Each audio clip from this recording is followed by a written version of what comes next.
waa Sénégal asalaamaaleykum wa rahmatullah waa Casamance asalaamaaleykum wa rahmatullah waa région de Ziguinchor commune de Ziguinchor maa ngi nuyu ñëpp di naan ñu fi teew Yewwi Askan Wi ñuy tax a jóg bu ñu nee Yewwi Askan Wi ñu tax a jóg idéologie Ousmane Sonko moo ñu tax a jóg tey nag dañu teel a jóg depuis 8 heures ñu ngi fii ñëw voté bu ñu voté ba pare sécuriser vote bi sécuriser mooy vote bi mooy lan am nañ suñuy ndaw yi nga xam ne ñu ngi ci biir bureau yi foofu seen liggéey ñoom liggéey boobu la ñuy def di contrôler ndax affaire yi mu ngi jaar yoon foofu tey soxla ñu di expliquer nit defal ni non lu ñu war a def rek def nañu ko ba pare quoi. idéologie mooy idéologie programme mi ak lu mu bëgg pour Sénégal loolu lañ koy toppee tey Ousmane Sonko bu génnee parti bi par exemple wala mu am benn gàllankoor bi nga xam ne moom mënu ko de am na keneen ki nga xam ne mu ngi fi ñun mën nañu ko teg mu continuer programme bi. bon loolu liggéey bu ñu def au préalable la depuis moo tax boo bàyyee xel depuis si suba ba tey ñi ñu ngi jaabante di ñëw waaw kon côté boobu noonu liggéey bi dañ ko def bu yàgg moo tax instant bi boo xoolee sax ci biir bureau de vote yi rang yi ñu ngi jolli donc ce qui veut dire gars yi ñu ngi génn si di ñëw voter quoi. waaw man lu ma yàgg a wax gars yi rek comme ñun ñoo yàgg a xeex combat bi donc c'est le moment amul toog ci gàlle yi na gars yi génn si ñëw daas carte yi ñu voter pour le changement quoi waaw. tey man maay chargé des élections donc li nga ma laaj dinaa sawar a si tontu parce que dama toog étudiants yi di ma interpeller parce que nee nañ dañu bëgg a dem voter Ziguinchor ñii ne ma Bignona donc demande bi commencé bëri ma créé sam benn plateforme boo xamante ne ñëpp ku mu intéressé wu da ngay inscrire si lien bi directement sa nom sa prénom sa numéro de téléphone et quelques filiations donc ñu enregistré la accepté la donc ba ma ko defee je pensais que ni dinaa am 300 éléments mais à ma grande surprise ma am plus de 2000 étudiants yu bindu si liste bi donc il y a plus de 2000 étudiants yoo xamante ñoo bindu ci liste bi ba ñu bindoo donc je tarde mënu ma saisir ñëpp ñu ma war a saisir pour au niveau de Ziguinchor ak sama connaissance yi pour financement bi mais il s'est trouvé que ni moyens yi ñoo réunir wul parce que gars yi au fait campagne yi ils ont dépensé beaucoup d'argent donc sur ce mënuñu woon financer lool. donc si lañ créé suñu Kopar Express daal di koy partager sur les groupes par le biais de Cheikh Tidiane Sarr boolem ak ñu bëri depuis Suisse boolem ak des activistes et cetera on a partagé ça dans beaucoup de groupes quelques 2 jours 3 jours on a eu 3 700 000 et quelques donc avec cet argent là ñu jël ci 6 bus. Convoyé leen depuis Ziguinchor depuis Dakar ba Ziguinchor donc 6 bus yi 72 places la démb waa Saint-Louis ñëw nañu donc benn minibus la ñu andi tey vers 4 heures du matin tamit waa Bambey ñëw nañ donc bu ICAT bi 6 bus la ñu andi sur 72 places Bambey benn bus minicar. L'université Gaston Berger Saint-Louis aussi benn minicar la ñu ñëw mais ñëpp yegg nañ ci jàmm donc ñoo ngi nii ci lieu de vote yi. plus de 50 personnes ñoo nekk ci alentour bureau de vote yi wan naa la quelques sànq ci biir maanaam fii 8 bureau de vote moo fi nekk chaque bureau de vote am nañ fa titulaire beeg suppléant beeg mandataire bi boo bokkut ak 50 yoo xamante ni. ñoo wër bureau de Luc Mendy bi pour sécuriser vote bi donc moom laa la woon benn point par point donc mu jotuñu visiter point yëpp mais l'essentiel comme ni nga gis nii alentour bi nii ñu wër ñu teg suñu ataaya donc beneen camp baa ngi ne ñoom tamit toog xam nga préparé wu mais c'est benn moyen la boo xamante ñun dinañ leen contrer donc fii mooy suñu quartier général QG bi fii la. ñu ngi voté normal vraiment ça se passe bien ñun tamit ñu ngi mettre un dispositif en place qui nous permet de sécuriser et de surveiller le vote ainsi tout se passe bien depuis le matin nit ñaa ngi dem nit ñaa ngi ñëw ñu ngi remercier tamit Moustapha Sano coordonnateur de fac droit moom tamit def na ci liggéey bu am solo en permettant plus de 400 étudiants de venir et de voter tranquillement.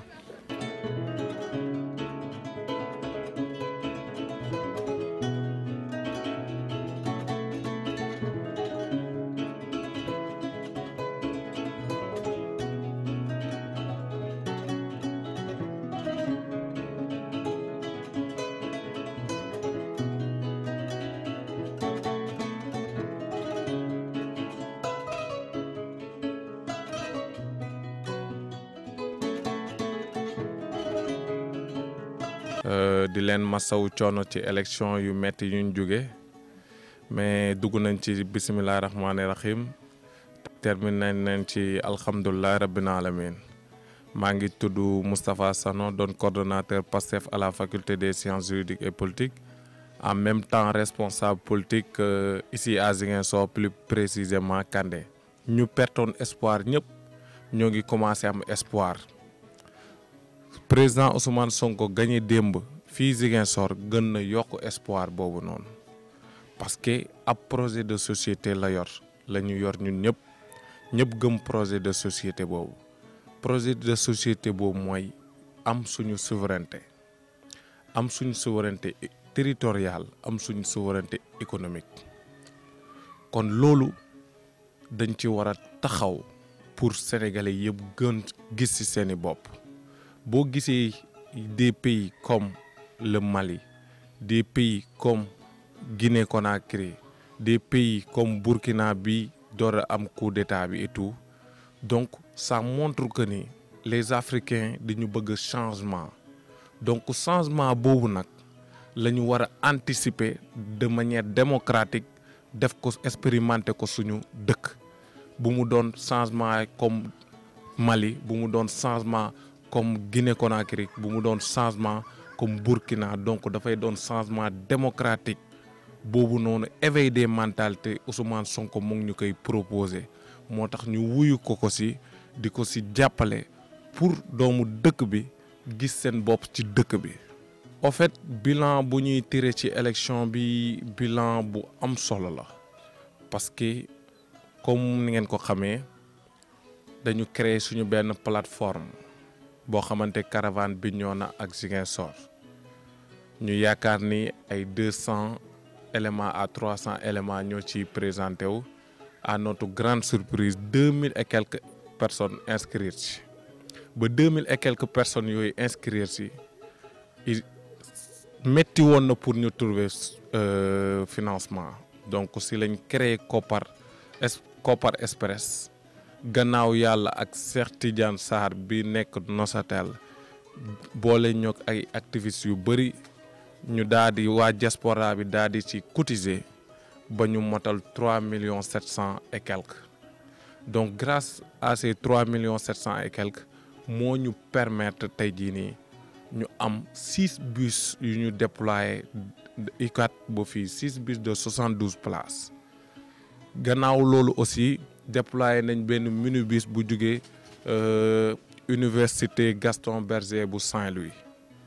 après loolu déployé nañ benn minibus bu jugee université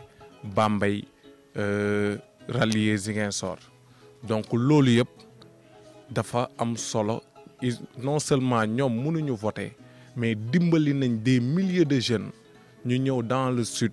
ba gagné bataille du sud donc loolu c'est une satisfaction boo xamante ni bu am solo la donc loolu dañ ci kontaan Sénégal dañ ci kontaan ñoom ñiy cotiser ci kenn ku nekk bu ci joxee dërëm sax dañuy kontaan ndax day xam ne ni moom participer na ci changement dëkkam participer na ci beneen ère bu bees donc loolu lañ ci am. travailler comme si tu ne devais jamais mourir Cheikh Ahmadou Bamba Khadim Rasoul reprendre terme boobu noonu Gandhi reprendre ko Ousmane Sonko ñëwaat reprendre même concept bi nii donc c'est une fierté donc ça montre que ni kooku il a compris le message balaa ñuy yéeg ci bis bi on a parlé avec beaucoup d'étudiants wax leen ni seen rôle du voter rek dem tëddi nelaw mais li ngeen voté dañ ko war a sécuriser donc ñun tey jii ba ñu andi nañu par exemple 4 bus yu ñëw Ziguinchor 3 bus yi Bignona lañ ñëw ñaari mini bus yi fii tamit lañ ñëw donc ñooñu ñenn ñi ñoo ngi ci département yi ñenn ñi ñoo ngi ci commune bi ñenn ñi ñoo ngi fu nekk mais dañ leen jox instruction bu ñëwee nañu voter sécuriser vote yi te kenn ku si nekk si ñoom def na liggéey boobu ñoo ngi may woo tey journée bi yëpp presque ñoom laa dégganteel kenn ku nekk di rafetlu initiative kenn ki nekk di ñu féliciter ma ne leen ndam bi seen ndam la parce que yaa leen ko mérité parce que yaa leen def déplacement ñu si bëri sax tey lañ ñibbi donc ça montre que l'engagement def nañu comme fii bureau Ligue Mendy man maay chargé des élections maay foofu en même temps siégeant laa fa mais on a fait en sorte que ni ñu daan taxaw ci alentour bi yëpp di jënd conscience su maire yi di leen proposer xaalis et tout on les a dégagés donc fële au niveau de Boucotte il y avait beaucoup de problèmes là-bas donc limousine le garde-corps du président waxtaan nañ ci donc j'ai déployé beaucoup d'éléments yoo xamante ne dem nañ gérer situation bañ ñëwee taxaw ils ont régulé dañ ñëw rek réguler situation bi problème bañ a am parce que étudiants yi ñoom dañuy jouer pàcc bu am solo dañuy éveiller conscience yi parce que ñoom nu mu bon am nañ benn niveau de mentalité boo xamante ni c'est am na solo donc ñooñu dañuy am maîtrise ci fuñ dëkk donc convaincre nañ autant de gens ñu voter pour Ousmane si Yewwi Askan bi convaincre nañ seen rakk seen mag seen ànd jàmm ñëpp pour ñu voter ko mais aussi sécuriser nañ taxaw nañ temm ba sécuriser victoire bi ba victoire Ousmane Sonko c'est incontestable au niveau du sud. di wax tam suñu leader ni jeunesse bi bu mu woo sur le terrain pour ñu soutenir ko jeunesse bi wuyu ko ba gunge ko ba mu doon maire Ziguinchor may ko occasion pour mu expérimenter diggé yu muy diggeek sénégalais yi ngalawaay na am équipe bu solide équipe bu am même vision que lui équipe boo xamante ni defar Ziguinchor rek moo ko tax a jóg wane preuve am ba législative yi ñu wóoluwaat ko tegaat ko fi ba présidentielle yi ñu tegaat ko fi liggéey bi gën a yokk Sénégal donc loolu la ñuy xaar ci moom. grâce seen joxe boobu noonu am na solo gars yi ñëw nañ voté nañ sécuriser nañ am nañ victoire donc li ngeen def ñoo ngi leen di sant di leen gërëm. suñu sant ci yéen munta am app parce que li ngeen def dafa am solo acte patriotique ngeen def ma di ko wax rek ce que nous faisons pour nous-mêmes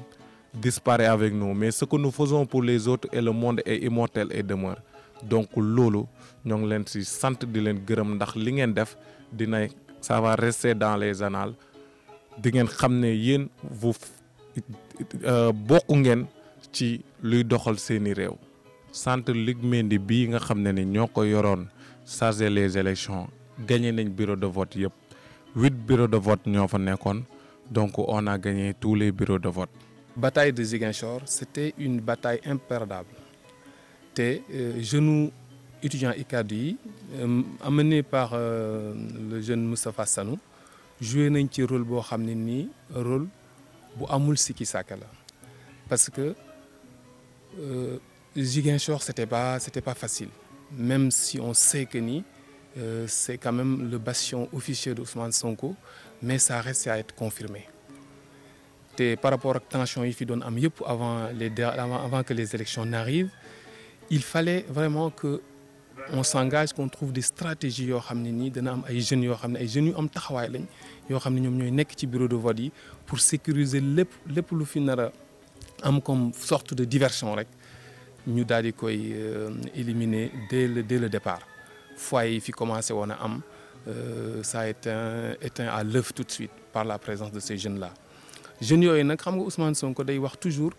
ay jeunes yoo xam ni Sénégal du changer jamais tant que amul une masse de citoyens conscients des enjeux masse de citoyens boobu na nga xam dañu conscient des enjeux. Je pense que ni les étudiants sont à l'avant-garde de cette masse de jeunes moom moo tax ñu war leen a jàppale bu baax a baax a baax. Moustapha Sanou wax na lu am solo à l'endroit de Ousmane Sonko gis que yaakaar bi nga xam ne ni moom la jeunes yi am ci Ousmane Sonko il faut pas que si yaakaar boobu noonu il faut que ce soit dessus il faut pas que ce soit dessus parce que comme nu mu ko waxee rek su fekkente ni yaakaar boobu noonu tas na je pense que ni Sénégal pour ñu amati confiance ci jeune ci leader politique dana jafe trop. Parce que Ousmane Sonko lu mu am jafe na trop jeunes yi ànd nañu vraiment ñoom ñëpp comme benn bopp pour jàpp ci liggéey bi ba liggéey bi aboutir te sacrifice yi ñu def yëpp nii am na yu bari yoo xam ne ni mënuñu ko wax mais man j'ai été sur le terrain bi ma jógee fële Suisse laa ñëw le 22 le 23 j'étais à Ziguinchor xool naa bu baax a baax mbir yi yëpp nu mu fi demee gis naa liggéey bi nga xam ne nii moom la jeunes yi di abattre midi nuit. Jour tout le temps en permanence ci seen quartier yi actuellement nii fii ñi ngi nekk Kandé ci benn localité boo xam ne nii depuis toute la journée fii lañ nekk nii di waxtaan ak jeunes yi xam nañ bu baax a baax ni jeunes yi xam nañ bu baax li nga xam ne moom moo xew lenn rek lañ soxla mooy ku jël dëkk bi teg ko ci yoon fexe ba nga xam ne da nga fi liggéey boo xam ni ñoom ñëpp dañ ciy gis seen bopp. Ousmane Sonko en tout cas félicitations je pense que ni t'as tout vraiment pour bien faire. Ziguinchor soo fi ñëwee da ngay bég sax parce que dëkk bi ressources yëpp la am il y a tout ce qu'il faut à Ziguinchor le projet Burok je l'ai lu de fond en comble j'espère et je souhaite vraiment que ce projet-là sera traduit concrètement dans ces grandes lignes et même jusqu'au détail et pour ça danaa ñëwaat tamit ci lu Moustapha Sane waxoon sànq nee na il faut un entourage assaini. Il faut des gens compétents pour mener le projet. Et on te fait confiance. On espère vraiment que Ziguinchor sera la plateforme à partir de laquelle la prise du pouvoir de 2024 sera définitivement possible. Diaspora bi seen taxawaay kenn mënu leen a fay yàlla kese moom moo leen mën a fay yàlla na leen yàlla fay. maa ngi remercier Akhenaton en premier di remercier Djidji di remercier Aminata Tall Kulim Dioum. am na ay patriotes yu bare yoo xam ne nii jàpp nañ ci liggéey bi ba tax ñu mobiliser fii lu presque jege na 4 millions en tout cas 3 millions 700 et quelques le bilan sera fait avec les factures pour la location des bus ak tous les dépenses qui ont été faites de cet argent bu leen na ngeen xam ni seen dërëm bu ngeen dugal dërëm boobu ça a servi efficacement à l'aboutissement de cette victoire, à participer, à rendre possible en tout cas cette victoire. C'est un taxawaay